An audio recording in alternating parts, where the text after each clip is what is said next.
سو جاتا اور میرے رسول مصلی بچھا کرم اللہ تعالی وجہہ الکریم کے زمانے میں روم کے بادشاہ نے کہا یار یہ مسلمانوں کا پتہ تو کرو، یہ آخر کیوں اتنے زیادہ مجاہد ہیں۔ اس زمانے میں جاسوس بھیجنے کا مزاج تھا، اب تو جاسوس پکڑا جاتا ہے، اب تو جاسوس ہے اور جاسوسی کا شوق ویسے آج بھی ہے۔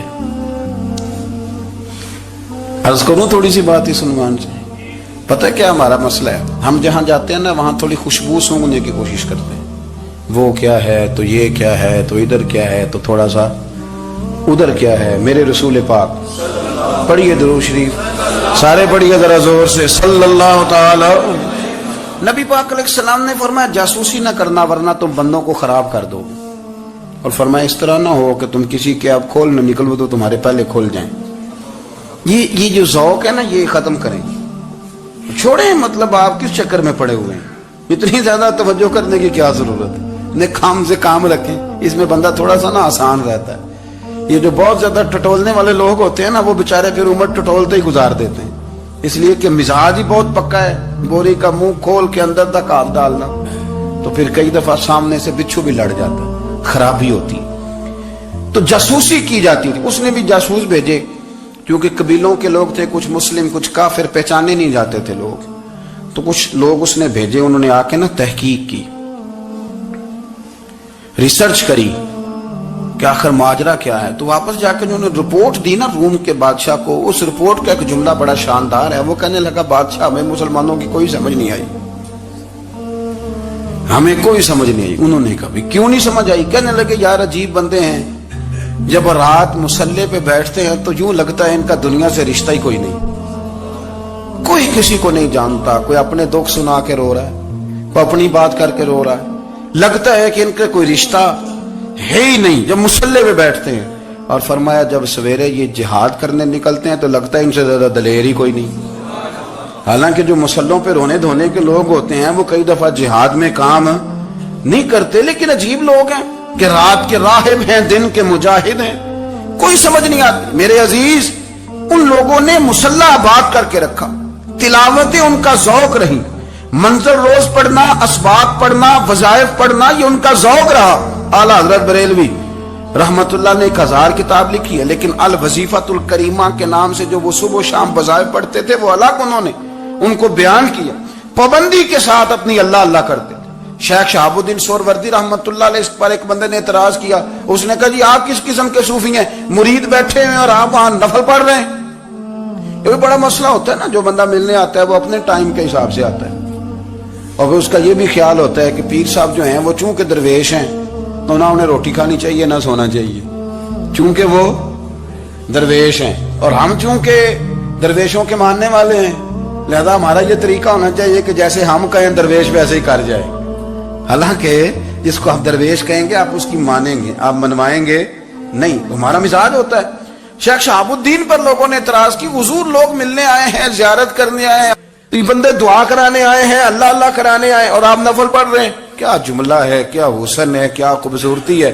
فرمانے لگے رب رسول سے مانگنے کے لیے مصلی بچھایا ہے، اگر وہاں سے مانگوں گا نہیں تو تمہیں دوں گا کیا، پہلے مجھے کچھ لے تو لینے دو، اگر میرے پلے کچھ ہے ہوگی تو آگے دوں گا نا، تو میں مانگنے گیا تھا کہ یا اللہ دے تیرے بندے لینے آئے دے، تو میں کچھ لوں گا تو آگے دوں گا نا، لیکن ہمارا یہ سٹیٹس، یہ مزاج، یہ شعور نہیں ہے۔ گپیں، کہانیاں، داستانیں، گفتگو، خطابت، واز، کیا بات، لیکن اگر کچھ کرنے کا کام ہو تو انہی ہم سے ہوتا۔ میرے نبی کریم علیہ الصلوۃ والسلام نے مصلی سے دل لگانے کا درس دیا، حضور نے توجہ دلائی، صحابہ اس ذوق کے حامل لوگ تھے، وہ کوشش کرتے تھے۔ جناب صدیق اکبر رضی اللہ تعالیٰ عنہ کا عبادت کا مزاج ہمیشہ قائم رہا، حضرت عمر فاروق ساری رات اللہ کے حضور کھڑے رہے، حضرت عثمان غنی رضی اللہ تعالیٰ عنہ عشاء کی نماز پڑھ کے 2 رکعتوں کی نیت باندھتے تھے، 15 سپارے پہلی رکعت میں پڑھ دیتے تھے اور 15 سپارے قرآن مجید کے دوسری رکعت میں پڑھ دیتے تھے۔ آپ نے نا حضرت عمر فاروق کے وصال کے بعد ان کی ایک بیوہ سے نکاح کیا، حضرت عثمان غنی نے نکاح کیا۔ وہ خاتون آپ کے نکاح میں آئیں تو عرض کرنے لگی امیر المومنین میرے لیے اعزاز تو بہت ہے کہ میں امیر المومنین کی بیوہ تھی تو امیر المومنین کی منکوحہ ہو گئی ہوں، لیکن حضور نہ تو میں جوان ہوں کہ میرے اندر رغبت ہوتی اور نہ میں اب اس قابل ہوں کہ کوئی خدمت کر سکوں، میرے ساتھ نکاح کی وجہ کیا بنی؟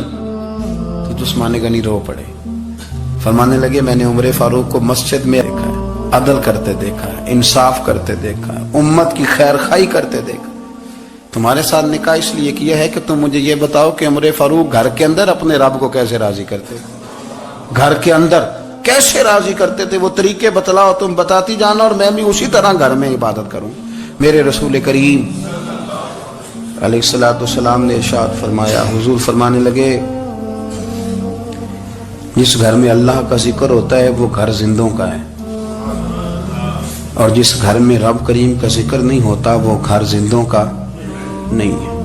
گھر نہ ہم نہ کتابوں میں پڑھتے ہیں کہ ایک بزرگ کہتے ہیں، حضرت فضیل بن عیاض کہتے ہیں کہ میں ایک گلی سے گزر رہا تھا تو گھر کے اندر کسی قاری صاحب نے قرآن کی آیت پڑھ دی، ولی من خاف مقام ربہ جنتان، میں تو میرے کانوں سے ٹکرائی تو اللہ نے میری کایا ہی پلٹ دی، میں توبہ کر گیا۔ اب گھر کے اندر سے آواز آئے تو صحیح نہ تلاوت کی، پر اندر سے آواز آتی نہیں، یا ڈیک بجنے کی آواز آتی ہے، یا ٹی وی چلنے کی آواز آتی ہے، یا دھوم مچانے کی آواز آتی ہے۔ عبادت کا وہ جو خاص شوق تھا، وہ جو حسن تھا، وہ جو توانائی تھی، وہ جو بات تھی۔ ایک جگہ پہ ہم بیٹھے تھے تو وہاں ایک صاحب آئے اور انہوں نے آتے ہی کہا کہ مہربانی کریں ذرا مجھے مصلی دے دیں، میرے نہ کچھ نفل رہ گئے، تو میں نے وضو کر لیا تو کوئی مصلی مل جائے، مصلی انہیں دے دیا گیا، وہ مصلی لے کے چلے گئے تو پیچھے ایک صاحب نے تبصرہ کیا، کہنے نے کتنا ریاکار بندہ ہے، لوگوں کو دکھا رہا ہے کہ میں نفل پڑھتا ہوں، ہے کوئی بات کرنے والی؟ میں نے اسے کہا، میں نے کہا تو مہربانی کرنا اس طرح کی ریاکاری تو بھی کر، پکڑ مصلی اور جا تو بھی تھوڑی ریاکاری کر کے آ، اٹھ ذرا شکر کر، کوئی یہ ریاکار بھی ملا ہے، کوئی نفل پڑھ کے ریاکاری کر رہا ہے۔ اللہ کا میں کہتا ہوں کو پڑھے تو صحیح نہیں، یہ کوئی دور ہے نفل پڑھنے کا؟ اس میں تو لوگوں کا مزاج ہی نہیں، طبیعت ہی نہیں۔ میں نے کہا چل مہربانی کر یہ لے مصلی اور تو بھی جا تھوڑی سی، یا کاریا ریاکاری کرو تو صحیح نا، مزاج ہی نہیں، ذوق۔ جمعے کی نماز پڑھ کے یوں دنیا بھاگتی ہے، او ہو پتہ نہیں کون سی پیچھے آگ تھی جو بجھائی جائے گی، اور آج تک لوگ مسئلہ پوچھ رہے ہیں کہ جمعے کی بعد والی سنتیں کتنی ہوتی ہیں۔ میں نے کہا کتنے سال ہو گئے جمعہ پڑھتے، کتنے سال ہو گئے، ابھی تک سنتوں کا نہیں پتا، ابھی تک نہیں علم کے پہلے کتنی رکھتے ہیں اور بعد میں کتنی رکھتے ہیں۔ فجر کی سنتیں کب پڑھنی چاہیے، سنو فجر کی سنتوں کے بارے میں۔ میرے رسول کریم سید عالم صلی اللہ تعالی علیہ وسلم سے ایک صحابی نے پوچھا تھا، حضور میری فجر کی سنتیں رہ گئیں یا رہ جاتی ہیں تو حکم کیا ہے؟ کیا انداز ہے حضور کا، بخاری مسلم کے لفظ سنو۔ حضور سید عالم صلی اللہ علیہ وسلم فرمانے لگے، اس نے کیا پوچھا تھا، حضور جواب کیا دیتے ہیں؟ فرمایا فجر کی سنتیں کبھی نہ چھوڑنا، فجر کی پہلی دو سنتیں کبھی نہ چھوڑنا۔ یا رسول اللہ صلی اللہ تعالی علیہ وسلم میری رہ گئی ہیں، رہ جاتی ہیں۔ فرمایا فجر کی دو سنتیں نہ چھوڑنا، فرمایا فجر کی پہلی دو سنتیں مجھے دنیا اور دنیا کے اندر جو کچھ ہے وہ سب سے زیادہ پیاری ہے۔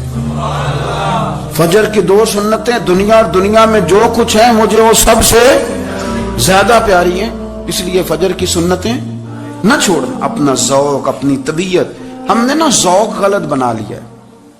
اگر 20 بندے کہہ بھی دیں گے تو نے بڑی شاندار تلاوت کیا تو کیا اس سے بنے گا؟ 100 بندہ کہہ بھی دے تیری کیا بات ہے، کیا بات ہے نعت خاں کی، کیا بات ہے علامہ صاحب کی، پیر صاحب کی، پیر مہر علی شاہ صاحب رحمت اللہ علیہ۔ آپ تشریف فرما تھے تو آپ کے ایک ہی بیٹے بابو جی جن کو کہا جاتا ہے،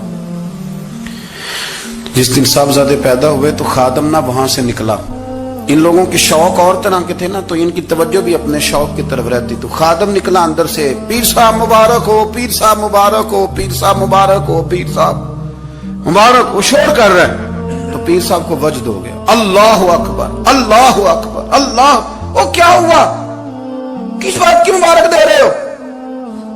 عرض کی حضور اللہ نے بیٹا دیا ہے۔ تو آپ فرمانے لگے اچھا حضور آپ کیا ہوا، آپ تو پریشان ہو گئے۔ فرمانے لگے جب تو نے 3 دفعہ کہا نا مہر علی کو مبارک ہو تو میں سمجھا تھا شاید تجھے کسی نے بتا دیا ہے کہ مہر علی سے اللہ راضی ہو گیا، میں سمجھا تھا کہ شاید تو یہ خبر لے کے آیا ہے کہ کسی نے بتایا ہے کہ مجھے آج خبر ملی ہے کہ مہر علی سے رب اچھا پتر ہوا ہے، الحمدللہ اللہ کا شکر ہے، پر میرے لیے مبارک کا دن وہ ہوگا جب میرا رب کہے گا کہ میں مہر علی سے راضی ہوں، میرے محبوب کہیں گے کہ میں مہر علی سے آپ بات کو سمجھیں. شوق ہی کسی اور طرف تھا, دل ہی کہیں اور لگا ہوا تھا, طبیعت ہی کہیں اور مائل تھی. کوئی وظیفہ پوچھتے تھے تو پڑھتے تھے وہ لوگ, کچھ اللہ اللہ انہیں بتائی جاتی تھی تو کرنے کا ذوق رکھتے تھے, طبیعت تھی, قائل تھے. حضرت ربیع کہتے ہیں میں بڑی دور سے سفر کر کے گیا حضرت اویس کرنی سے ملنے, بڑی دور سے, اور جب میں پہنچا تو فجر کا وقت تھا. تو حضرت اویس کرنی کو میں نے پا لیا, تو وہ نماز پڑھ کے نا قرآن شریف لے کے بیٹھ گئے. فرماتے اشراق چاشت کا وقت ہوا تو نفلوں کی نیت باندھ لی. محدث ابن الجوزی نے لکھا ہے, فرماتے ہیں پھر جب زوال کا وقت ہوا تو مسجد میں جھاڑو دینے لگ گئے. زور کی نماز پڑھ کے تو عصر کی تیاری تک وہ مسجد میں بیٹھے رہے. اور میرے نبی پاک علیہ السلام نے فرمایا جو نماز کے انتظار میں بیٹھا ہو وہ نماز ہی میں ہے, وہ نماز ہی میں ہے. فرمایا میری دنیا, میری امت کی جو رہبانیت ہے نا وہ اتنی ہے کہ نماز کا انتظار کرے. اذان کے بعد نماز کا یہ راہب ہے, یہ اس وقت چھوڑ کے بیٹھے ہیں سارا کچھ. فرماتے ہیں عصر تک انہوں نے اللہ اللہ کی, پھر مغرب تک کی, عشاء کی نماز ہوئی تو نماز پڑھی تو وہ تھک گئے. اب مجھے وہ فارغ ہو, مصلی چھوڑے تو میں ملاقات کروں نا. یہ آپ حیران نہ ہو کہ اتنی دیر بندہ کیسے اللہ اللہ کر, ہم نے کی نہیں نا اس لیے ہم پریشان ہیں. جو عادی ہوتے ہیں وہ کر بھی لیتے ہیں. وہ یہ کام, میری بات کی سمجھ آ رہی ہے؟ جب جاتے ہو کسی دفتر میں تو 8 گھنٹے کھڑے رہ لیتے ہو نا, مجبوری ہوتی ہے تو کھڑے رہا جا سکتا ہے. پاسپورٹ کے دفتر, بولیے, امیگریشن کی لائنوں میں, اور میں نے تو امبیسیوں میں بندے 12 گھنٹے پہلے جا کے کھڑے دیکھے, رہ لیتے ہیں کھڑے. تو اگر ان کاموں کے لیے رہا جاتا ہے تو اللہ رسول کے لیے بھی کھڑے رہا جا سکتا ہے. تو فرمانے لگے کہ جب عشاء کی نماز کے بعد آخر انسان تھے, تھک گئے, نیند کا غلبہ ہوا تو تھوڑی ایسے آنکھ بند ہوئی تو کھلی تو رونے لگے. حضرت ویسے کرنی رو کے کہنے لگے مالک مجھے غافل تو نہ کر, ابھی میں نے کیا بھی کچھ نہیں, دن ختم ہو گیا, کوئی نفل نہیں, کوئی اللہ اللہ نہیں, اللہ مجھے غافل نہ کر, میری مدد فرما. فرماتے ہیں جب وہ روئے تو میرے ساتھ جو شخص تھا میں نے کہا اٹھو چلیں. کہنے لگا حضور ملنا نہیں. فرمایا جو میں لینے آیا تھا وہ مجھے مل گیا, جو میں ان سے سیکھنے آیا تھا وہ مجھے نصیب ہو گیا, اب اور میں نے کیا لینا, ختم ہو گئی بات, اٹھو چلیں. اللہ کے بندوں نے حضرت ربیعہ بن کعب اسلمی رضی اللہ تعالیٰ عنہ فرماتے ہیں, کہتے ہیں جب بنو قریظہ اور بنو نذیر یہودیوں کے ساتھ حضور علیہ السلام نے جنگ کا اعلان فرمایا تو وہ دشمن ہو گئے. ہمیں خطرہ تھا کہ وہ رات کو کہیں محبوب کو تکلیف نہ دیں, تو کچھ لوگ نا تلواریں لے کے نبی پاک کے دروازے پہ پہرے داری کرتے تھے. گن مین رکھنا حرام نہیں, اگر کسی کو واقعی خطرہ ہو تو اس کے لیے سنت بھی ہے. حضرت علی المرتضیٰ تلوار لے کے حضور کے گھر کا پہرا دیتے تھے. حضرت ربیعہ بن کعب اسلمی رضی اللہ تعالیٰ عنہ فرماتے ہیں کہ رات میری ڈیوٹی تھی کہ میں حضور کے گھر کا پہرا دوں گا. تو فرماتے ہیں میں باہر سن رہا تھا, ساری رات ہی میرے نبی پاک نے اللہ کی تسبیح پڑھی, ساری رات, کبھی تسبیح, کبھی تحلیل, کبھی تحمید, کبھی تکبیر, ساری رات. فرماتے ہیں ساری رات حضور پڑھتے رہے اور ساری رات ہی میں سنتا رہا. مجھے اونگ آ گئی, میری آنکھ لگ گئی, حضور ابھی پڑھ رہے تھے, میں تھک کے سو گیا. اور فرماتے ہیں جب میری آنکھ دوبارہ سے کھلی تو میرے کانوں میں پھر کوئی چیز گونجی, تو میں نے کان لگایا تو میرے حبیب ابھی بھی اللہ کو یاد کر رہے. ساری رات حضور رب کی عبادت کرتے. اسی لیے تو کہا یا ایھا المزمل قم اللیل الا قلیلا, حبیب ساری رات تو نہ جاگا کر, تھوڑا آرام بھی کر لیا کر. میرے بھائی اپنا مصلی, اپنی عبادات, اپنے وظائف, اللہ اللہ جو آپ نے کسی سے سیکھی ہے اس کو کبھی کمزور نہ ہونے دیں. شجرہ شریف جو کسی بزرگ سے آپ لے لیتے ہیں تو کیا رسم ہے کوئی, اس پہ کچھ لکھا ہوتا ہے, وہ پڑھنے کے لیے دیا جاتا ہے, اس پہ لکھا ہوتا ہے کہ یہ اللہ اللہ آپ نے کرنی ہے. ساری زندگی کسی اسکول میں داخل ہو گئے اور وہاں جا کے آپ نصاب ہی نہ پڑھیں, کتاب ہی نہ کھولیں تو پاس ہو جائیں گے؟ تو کہتے ہیں میں 20 سال جاتا رہا ملا کچھ نہیں. تو آپ نے لیا کیا ہے؟ ایک اتنی سی کتاب تھی, اس کو تو کھول کے آپ دیکھ نہیں سکے, اس کے وظائف تک تو رسائی نہ ہوئی, اس لیے کہ اللہ اللہ کرنا مشکل ہے اور تصویر کھچانا یہ آسان کام ہے. تو جو آسان ہے اس طرف ہماری توجہ لگی رہتی ہے اور جو مشکل ہے اس طرف ہم ذوق پیدا نہیں کرتے. یا ایھا الناس اعبدوا ربکم, کسی کو شریک نہ بناؤ, وانتم تعلمون, اور تم جانتے بھی ہو, تمہیں خبر بھی, تمہیں پتہ ہے کہ عبادت اللہ کی کرنی چاہیے, تمہیں پتہ ہے کہ نماز پڑھنی چاہیے, تم جانتے ہو کہ نوافل ادا کرنے چاہیے. تمہیں پتہ ہے کہ سجدے آنکھیں بند کر کے جھوٹ کی زندگی جی کے اپنے ساتھ بددیانتی کر کے دھوکہ دے کے اپنے آپ کو دائیں بائیں اپنے آپ کو کہیں مصروف رکھ کے کچھ وقت ضائع تو کر لیتے ہو، پر تمہیں پتہ تو ہے نا کہ عبادت اللہ کی کرنی، تمہیں اس کی خبر ہے. فرمایا اس رب کی. دیکھیں نا، انسان پر اگر کوئی شخص نیکی کر دیتا ہے، احسان کر دیتا ہے، تو انسان اس کے سامنے پھر گردن نہیں اٹھا سکتا. یار یہ میرے مشکل وقت کا دوست ہے، اس نے میرے ساتھ نیکی کی ہے، کبھی بھی گردن نہیں اٹھائے گا، جھکا کے رکھے گا.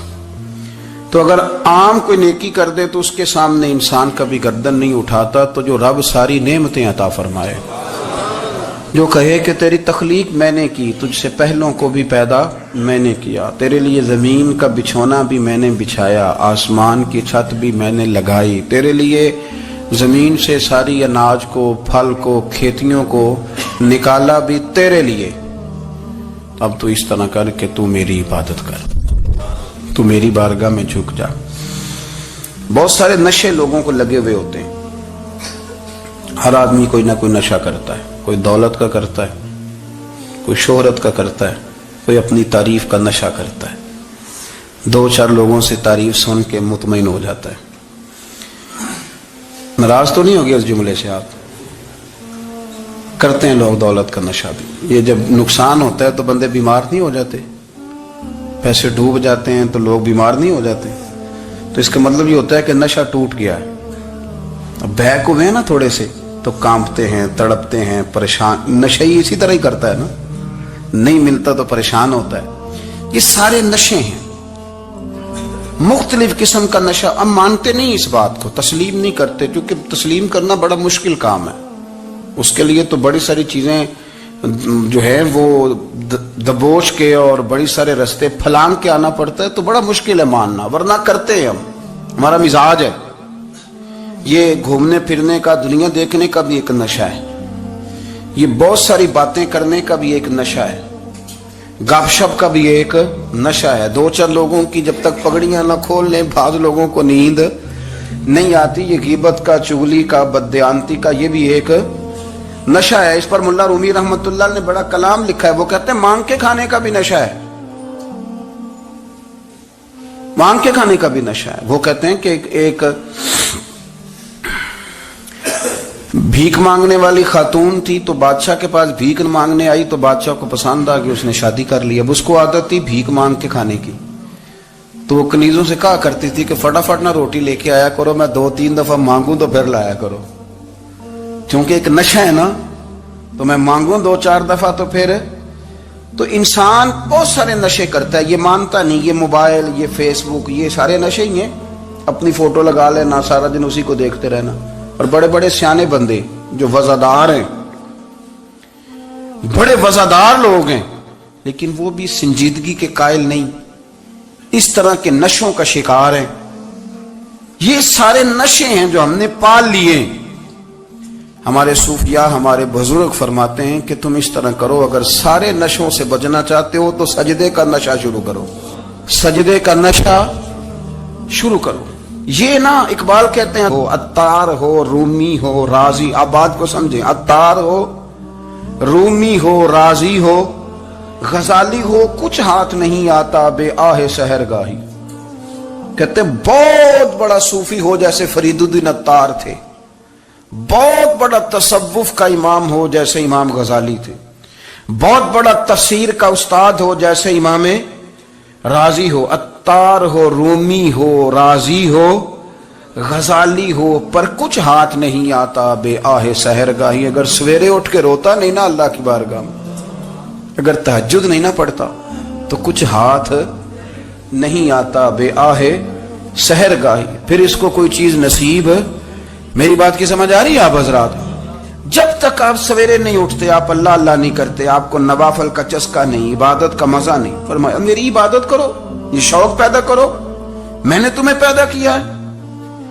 ہم لوگوں کے نشے، مختلف نشے، بڑا عجیب رنگ ہے. محفل کی صدارت کرنے والے بڑے پیر صاحب، بڑے القابات و خو، بیچ میں سے بندہ تلاش کرنے سے بھی نہیں مل رہا، اتنے بڑے لقب ہیں اس کے. لیکن وہ سج سنور کے 2.5 گھنٹے بیٹھا رہا محفل میں، اور نماز کا وقت آیا تو اس نے مختصر سی پڑھی، وہ نکل گیا، ہلکے سے سجدے کیے۔ او اتنا بڑا عشق رسول، نعت خواں، او ہو کیا بات ہے، اور عشق رسول کا بہت بڑا پیغامبر، بہت بڑا مبلغ، وہ بیچارہ سمجھ ہی نہیں سکا کہ اللہ کے رسول نے فرمایا تو نماز پڑھ میری آنکھیں ٹھنڈی ہو جائیں گی۔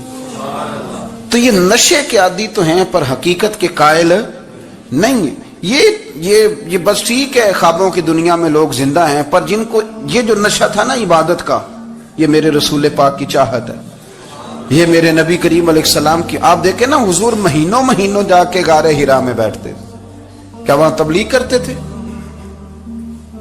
کوئی کتاب لکھتے تھے؟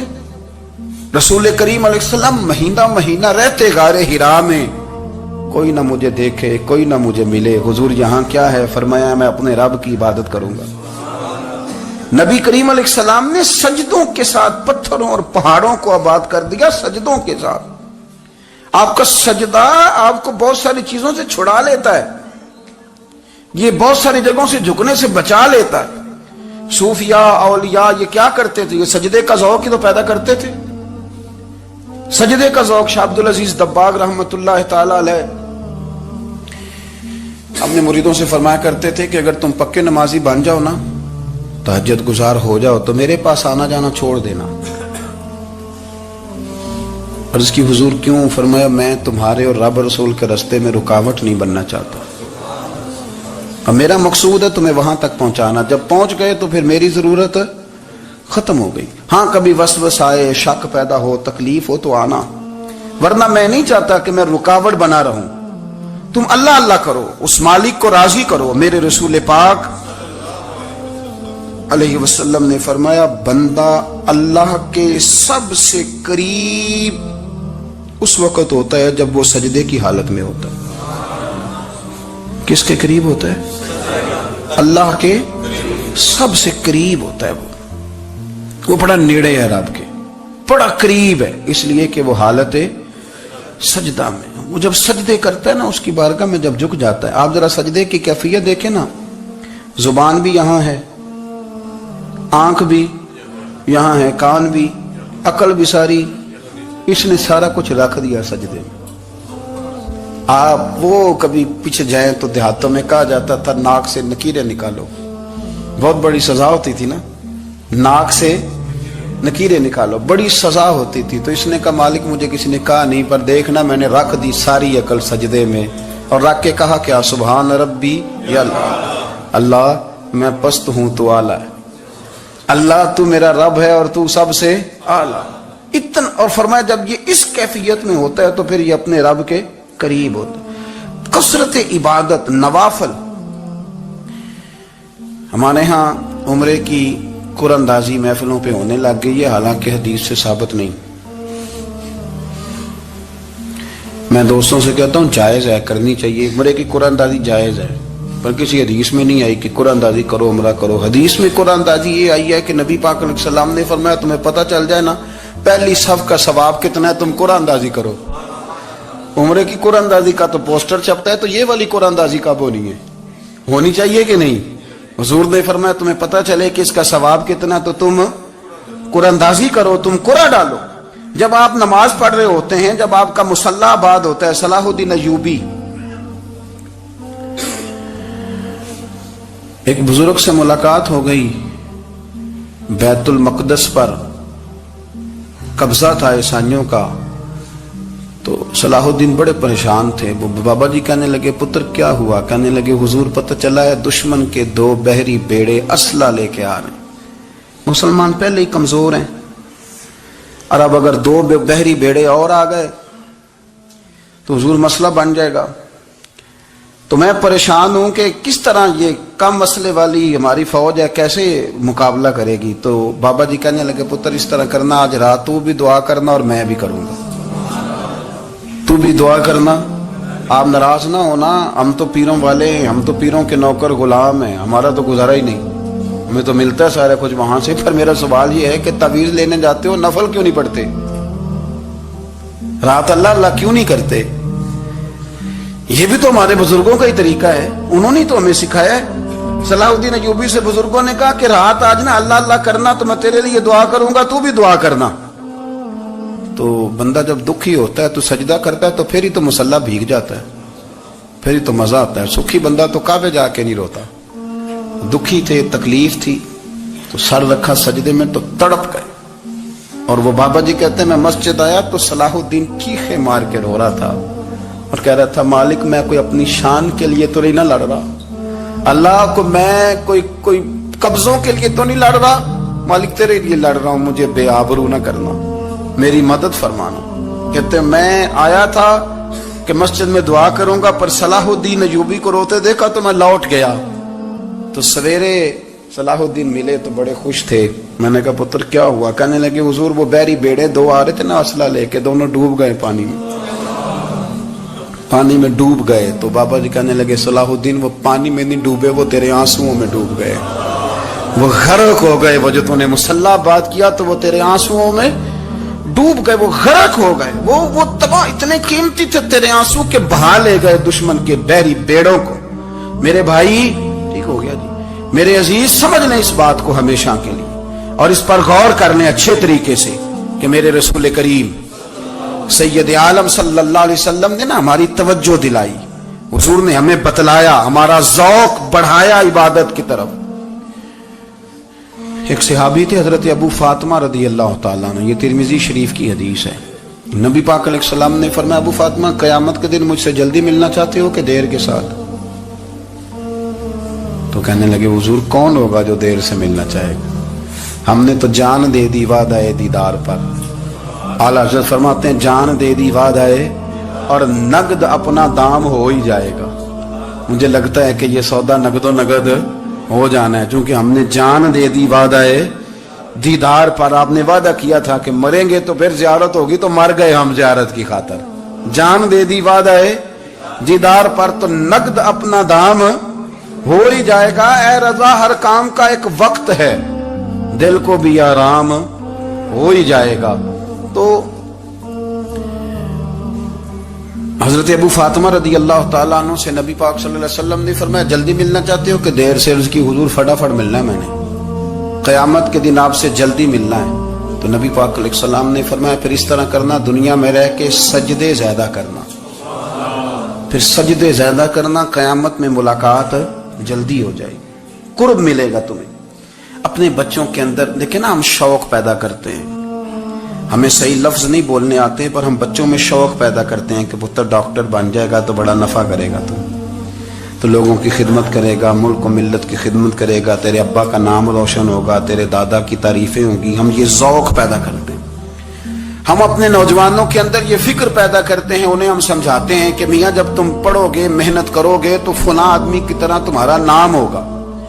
یہ جتنا ذوق ہم بچوں کے اندر ان چیزوں کا پیدا کرتے, ہمیں حکم ہے کسی طرح ہم ذوق پیدا کریں کہ پتر نماز پڑھے گا تو اللہ راضی ہو جائے گا, تو سجدہ کرے گا. دیکھیں نا میرے رسول کریم علیہ السلام نے فرمایا 7 سال کے بچے کو مسجد لے کے جاؤ, یعنی اسے شوق دلاؤ, اس کے اندر یہ خاصیت پیدا کرو کہ اس کا دل کرے مسجد میں جانے کا, اس کے اندر یہ خصوصیات لاؤ کہ وہ ہمارے ہاں نا ہر چیز کو پروموٹ کیا جا رہا ہے, ہر چیز کو یعنی سر سنگیت سکھانے کے لیے اکیڈمیاں بن گئی ہیں, ہر شے پروموٹ ہو رہی ہے. عبادت کا جذبہ کم ہوتا جا رہا ہے, اللہ اللہ کا ذوق ہمارے اندر نہیں رہا. اور اتنا مشکل ہم نے اپنے لیے بنا لیا ہے کہ وہ بندہ جو بڑی زبردست مذہبی گفتگو کر رہا تھا اور تگڑی بات کر رہا تھا, کیا بات ہے, لیکن نماز کے بارے میں کمزوری دکھا جاتا ہے, نوافل کے بارے میں وہ چپکے سے نکل جاتا ہے. امام احمد بن حنبل رحمۃ اللہ تعالی علیہ, مسند امام احمد بن حنبل 14 جلدوں میں ہے مارکیٹ میں, اور مجھے تو خیر پسند ہی بڑی ہے, میں نے تو کئی دفعہ پڑھی ہے.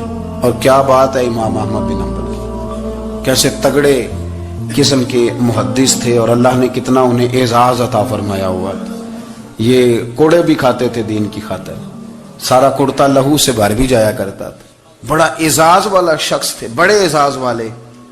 حدیثیں جمع کرنا, حدیثیں لکھنا, حدیث پڑھانا, سارا دن رہتے تھے. کہہ سکتے تھے کہ میں کر تو رہا ہوں کام, اور حدیث بھی موجود ہے کہ عالم عابد سے افضل ہوتا ہے، پر اس کے باوجود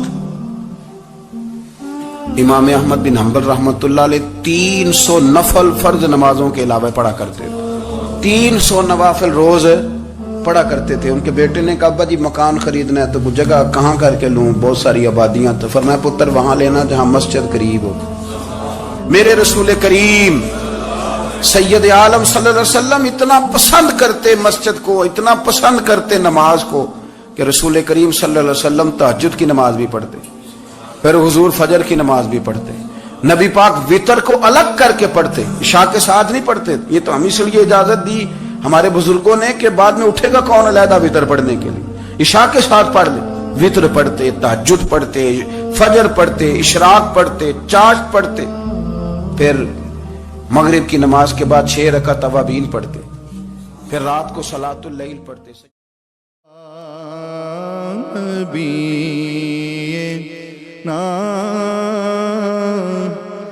صلی علی محمد صلی علی کریمنا صلی علی محمد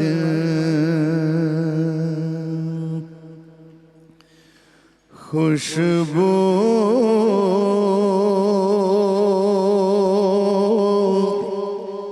ہے دو عالم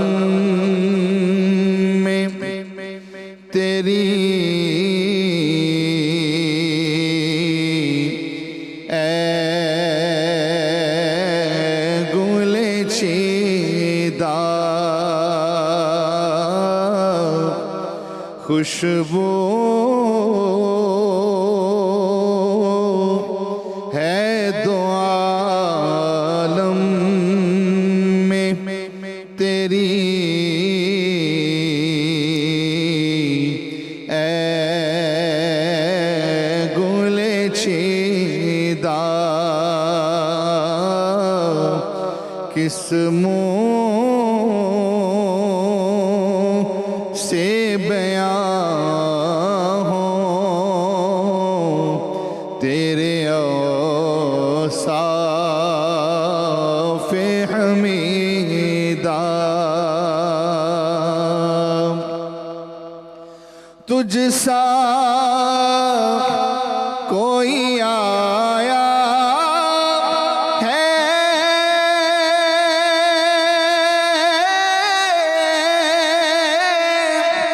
نہ آئے گا جہاں میں،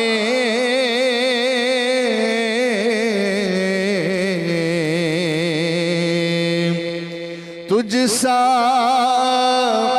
کوئی آیا ہے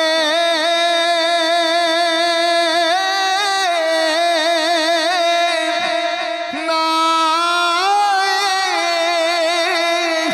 گا جہاں میں،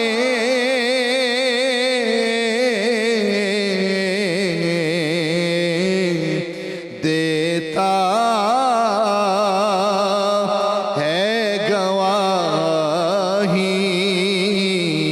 یہی عالم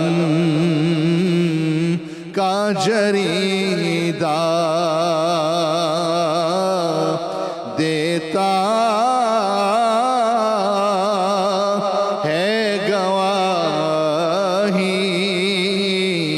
یہی عالم